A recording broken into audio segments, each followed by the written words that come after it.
ఆడపిల్లను కదా. మళ్ళీ తిరిగి అడుగేసేది మర్చిపోయి చుట్టంలానే, నేను పుట్టి పెరిగిన ఊరికి ఇంకా పైన పొరుగురిదాన్నే.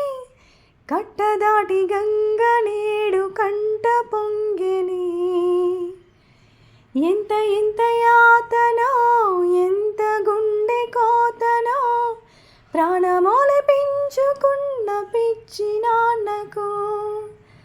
దూలమిరిగి భుజముపై పడిన పిడుగు పాటిది, ఇంతకంటే